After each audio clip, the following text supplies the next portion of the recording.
Hello बच्चों, class 11th में English में हॉर्नबिल बुक में आपका फर्स्ट चैप्टर कंटिन्यू है, the portrait of a lady. Khushwant Singh ने ये चैप्टर लिखा है अपनी दादी माँ को डेडिकेट करते हुए। इस कहानी का फर्स्ट पार्ट आपने पढ़ लिया था, अब सेकेंड पार्ट आप मैं कंटिन्यू कर रहा हूँ।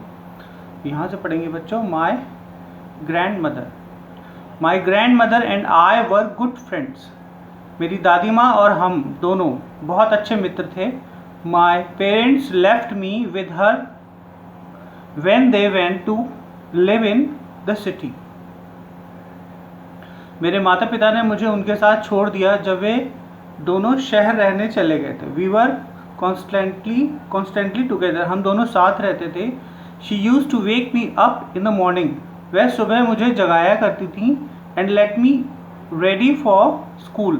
और मुझे विद्यालय के लिए तैयार किया करती थी। She said her morning prayer in a monotonous sing-song while she bathed and dressed me in the hope ready for school. Dressed me in the hope that I would listen to get to know it by heart. और she said her morning prayer. जब सुबह उठता था तो सुबह वो अपनी सुबह की प्रेयर प्रार्थना करती थी गाकर, भजन के रूप में गाकर। जब मैं नहाता था, नहलाता वो तो मैं मुझे नहलाती थी, कपड़े पहनाती थी और उस समय भी वो गाना या भजन गा रही होती हैं और वो चाहती थी कि मैं उसे दिल से सुनूं उस भजन को। I listened because I loved her voice. मैं उसे उनके गाने को इसलिए सुनता था क्योंकि मुझे उनकी आवाज़ पसंद थी। I loved her voice but never bother to learn. परंतु कभी भी मैंने उसे याद नहीं किया, मन से याद करने की सिरदर्दी नहीं ली। Then she would fetch my wooden slate.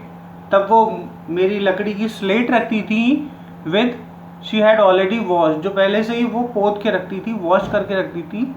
And plastered with yellow चौक, और उस पर येलो चौक से लिखा होता था अ टिनी अर्थन इंक पॉट, एक छोटा सा मिट्टी का इंक पॉट जिसमें इंक रखी थी। Red pen, tie small all in a bundle, वो सब एक बंडल में रखती थी बांध कर।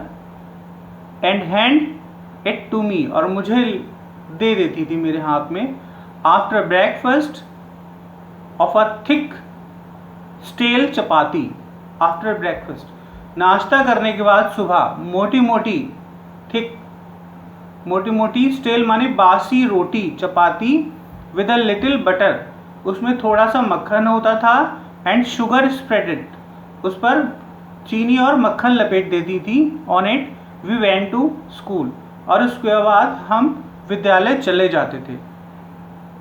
She carried several stale chapatis with her for the village dogs, और अपने साथ वो कई बासी रोटी और ले जाती थी गांव के कुत्तों के लिए। My grandmother always went to school with me because the school was attached to the temple. मेरी दादी माँ हमेशा मेरे साथ विद्यालय जाती थी, स्कूल जाती थी। क्योंकि मेरा स्कूल एक मंदिर से अटैच था, एक मंदिर से जुड़ा हुआ था। द प्रीस्ट टॉट अस, पुजारी हमें बताते थे that the alphabet and morning prayer. Alphabet मतलब अक्षरों का ज्ञान देते थे हमें, और मॉर्निंग प्रेयर सुबह की प्रेयर सिखाते थे। वाइल द चिल्ड्रन सेट इन रो और ईदर साइड ऑफ द वरांडा, और दूसरे बच्चे या तो लाइन में बैठते थे या वरांडे में बैठते थे। सिंगिंग द अल्फाबेट, और वो शब्द ज्ञान, अक्षर ज्ञान प्राप्त करते थे। और इन अ प्रेयर ऑफ कोरस, या साथ में गाना गाते थे। साथ ही, कोरस माने साथ में। My grand mother said inside reading the scriptures. मेरी दादी माँ साइड में बैठकर रीडिंग स्क्रिप्चर्स का मतलब वो शुद्ध लेख देखा करती थी, पढ़ा करती थी। When we had both finish, जब हम दोनों पूरा कर लेते थे, मेरा स्कूल और उनका वो, तो we would walk back together, हम वापस घर की तरफ आते थे। This time the village dogs would meet at the temple door. इस समय मंदिर के द्वार पर गांव के कुत्ते बैठा करते थे। That follows us to our home growing and fighting, और जो आपस में बहुत गुर्राते थे एक दूसरे से और लड़ते थे, छीना झपटी करते थे। Fighting for each other for the chapatis we throw to them.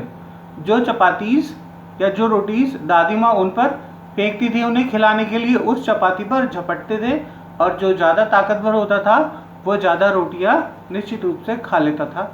तो ये दादी माँ की रोज़ की आदत थी कि वो मुझे सुबह उठाती थी, मुझे भजन सुनाती थी जिससे मैं सीख जाऊं, पर मुझे भजन पसंद नहीं थे, केवल दादी माँ की आवाज़ अच्छी लगती थी। इस कारण मैं उन भजनों को सुना करता था। रात की रोटी मक्खन और चीनी के साथ चिपड़ कर मुझे दे देती थी, मैं नाश्ता करके आ जाता था। साथ में कुछ रोटियां वो रख लेती थी कुत्तों के लिए, और वो भी मंदिर जाया करती थी। मंदिर स्कूल के पास में था, और जब हमारे लेसन पूरे हो जाते थे तो हम वापस लौटते समय कुत्तों को रोटियां खिलाया करते थे। ओके बच्चों, thank you so much for watching my video.